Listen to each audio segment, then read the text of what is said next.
advance, WEDU have been gaining a deeper understanding of these trends and requirements.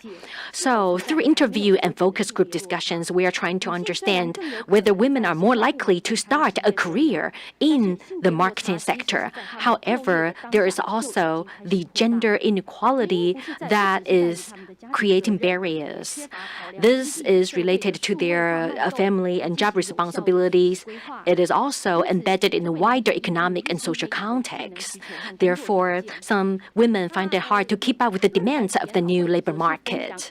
So for the interview and focus group discussions, we are looking at how women can continue to learn and adapt throughout the workforce lives to changing skills and demand and workplace conditions, so that all of them will remain economically productive in the modern time.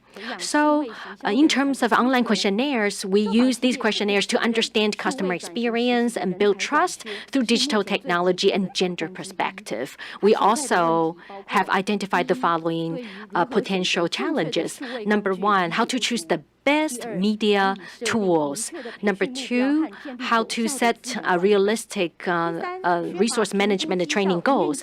Number three, there's a general lack of indicators for operational effectiveness. Number four, there is a lack of methods to connect to the wider supply chain. So we would like to give our thanks to Australia, Chile, Indonesia, the Philippines, and Singapore. We thank them for their input. They've been helping us to gain a better understanding into the labor market requirements, gender perspectives, and how to best work with training institutes to reskill and upskill women to meet the demands of the labor market. So, to sum up, we have come up with two different conclusions. Digital marketing and strategy specialists' roles are increasing in demand across different industries. Significant cross-cutting skills will provide opportunities to women. Therefore, we believe that we need to use new thinking and paradigm shifts to reskill and upskill women so that they can meet the demands of the changing labor market. So this lies at the heart of our training package. We are combining these elements of digital technology, gender perspectives, and marketing strategies to create diverse and inclusive content so that they could enhance their own employability and fulfill their potential. So when we talk about risks for the future, becoming future-proof is not only skills, but also attitude that will help us overcome these challenges. Here we have gender perspective and digital technology and marketing strategies. In terms of gender perspective, we need to focus on diversity, equality, and inclusion. And in terms of digital technology, we need to promote flows of knowledge across different disciplines. In terms of marketing strategy, we need to create adaptable and resilient workforce.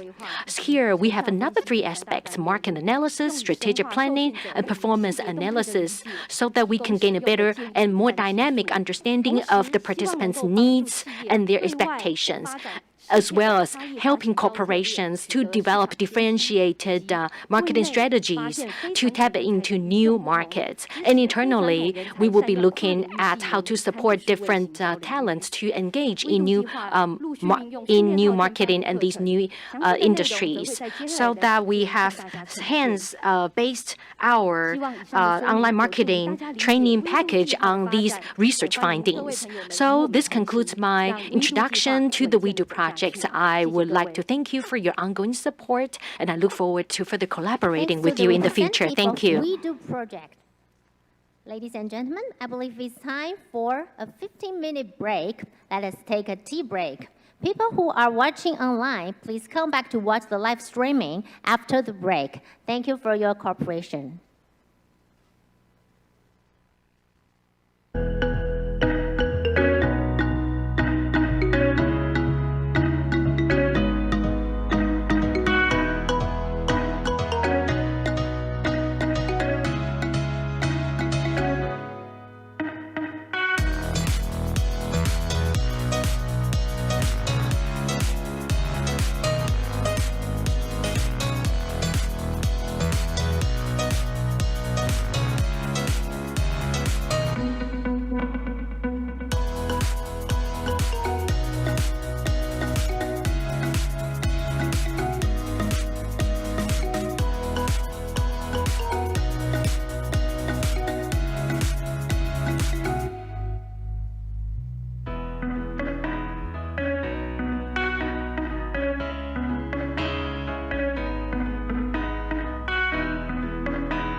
time to come back for our next session. I hope you enjoyed your tea break. And now it is time for Thematic Session 2, integrating a gender perspective into new media. Our moderator for this session is Ms. Lingshan Huang, Vice President of Foundation for Women's Rights, Promotion and Development. Now, let us hand the floor over to our moderator.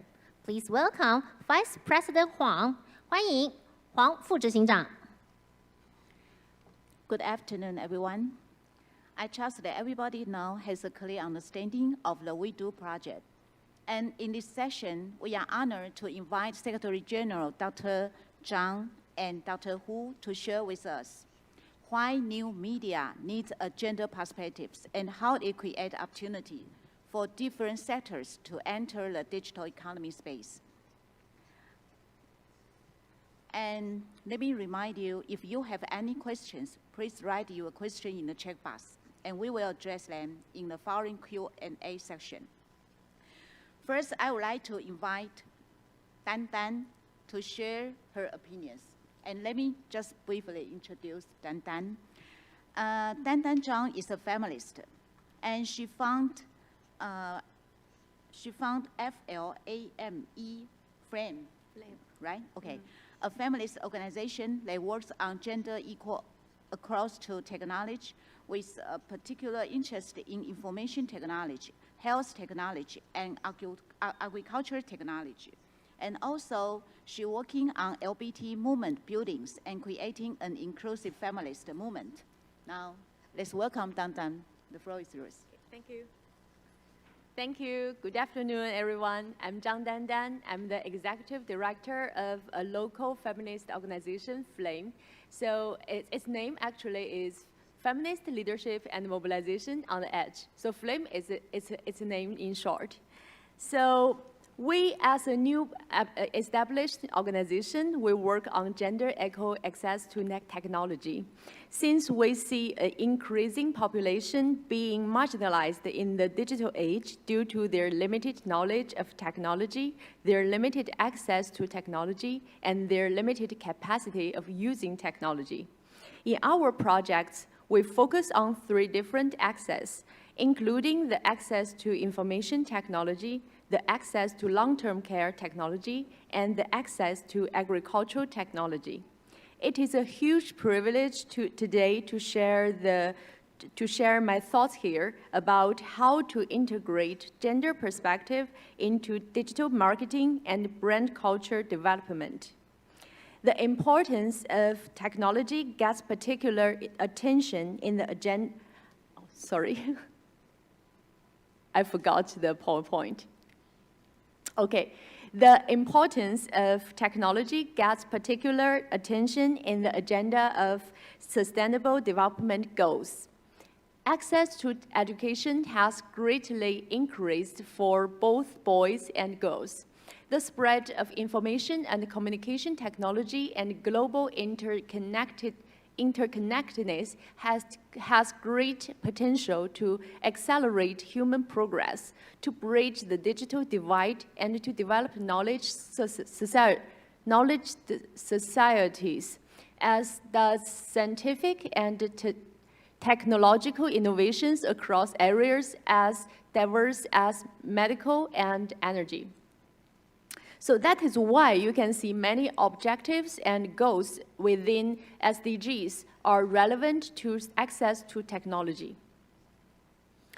Not only that, technology is believed to have the potential to accelerate gender equality and to empower women and girls. The agreed conclusion adopted by UN Commission of the Status of Women in 2017 recognized that new technologies which are changing the structure of labor markets provide new and different employment opportunities that require women and girls to acquire new skills. In the document, the Commission urges governments to enhance ICT education for girls and ensure technological change to promote women's economic empowerment. It is an international consensus that access to technology is vital right for women and girls. Indeed, digitalization offers a variety of opportunities for women empowerment and for more equal women participation in labor markets, financial markets, and entrepreneurship. Since 2019, Flame began to conduct series of exhibitions visiting women in the agriculture industry and illustrating their stories about technology through the exhibition. Via this project, we were able to learn the first-hand stories about what kind of changes that technology brought to women in the industry. Firstly, information and communication technologies could help women access new markets, work flexibly and distantly.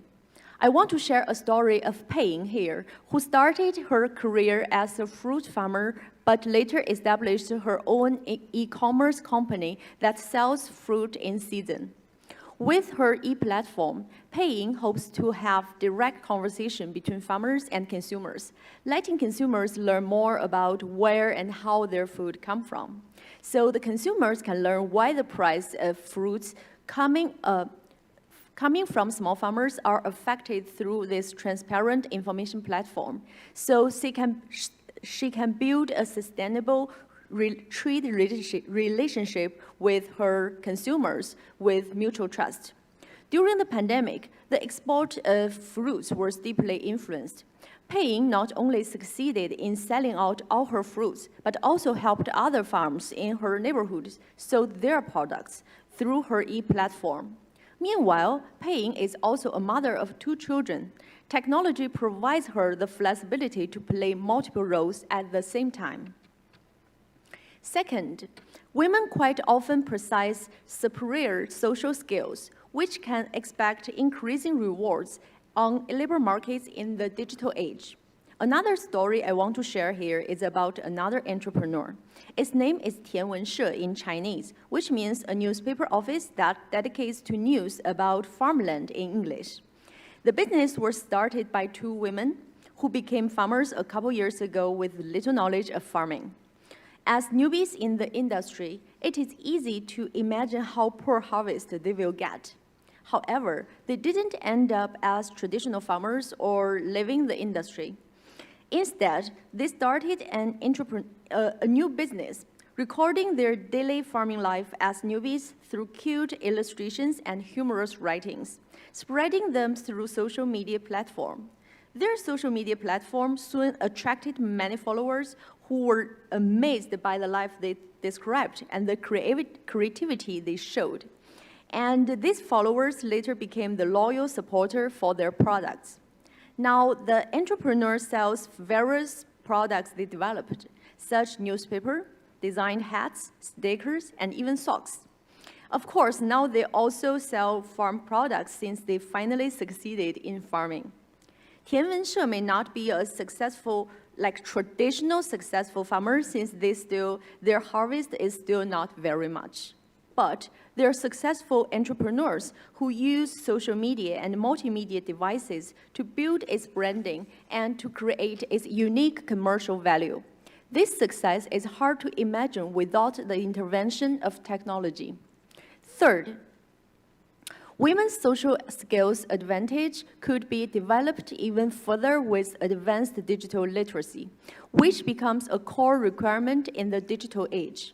A report established by EU in 2014 shows women represent 78% of one-person enterprises in the field, such as social services, social work, healthcare, and education, particularly in the tech sector. Obviously, digital tools are giving them the chance to build a business from home and create unique work schedules. However, we also have to confront the reality that women and girls continue to face gender-based barriers that prevent them from accessing and utilizing technology and digital tools. Traditional roles and gender stereotypes still barring women and girls from accessing technology. Many women are still missing out on opportunities to become familiar with technology and and learning basic ICT skills that would be invaluable for them in the labor market. A group we always ignore when we talk about digital literacy is senior women. The risk of poverty among older women has been a significant global issue, which has been addressed by several UN agencies, such as WHO and UN Women. Older women are not just struggling for secured income, but also in urgent needs for basic health care with little access to public resources. With the population of information and communication, with the popularity of information and communication technology, older women are further marginalized in both public space and labor market due to their limited access to ICT. Promoting senior women's access to technology is important, especially in countries that are confronting increasing aging population. Another reality we need to confront is that many technologies that we are using today are not gender neutral, and women's perspective, priorities, and needs are not reflected and accommodated in the products and service. This is just like the public toilet planning. In the past, men and women toilet facilities tend to be constructed in the same size. But now, more and more women's toilet is constructed bigger than men's, since studies show that women require more time to use cubicles.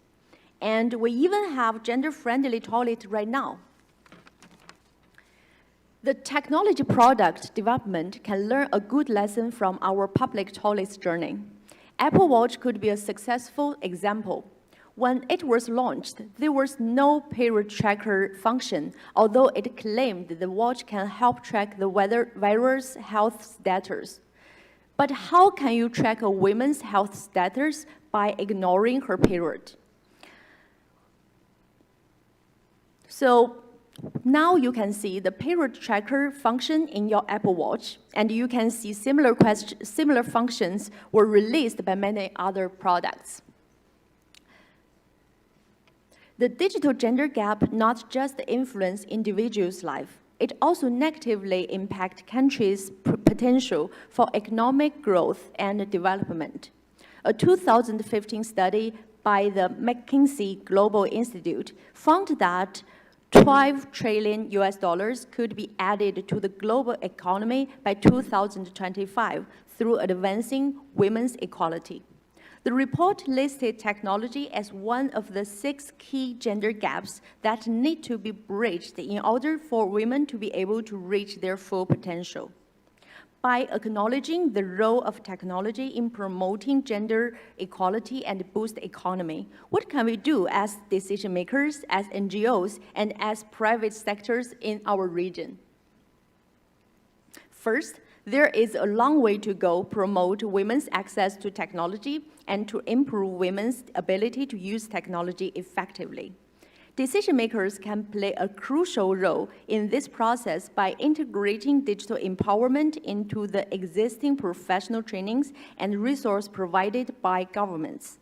Private sectors can also distribute certain resources in developing their women staff's digital ability in their internal staff trainings and team buildings.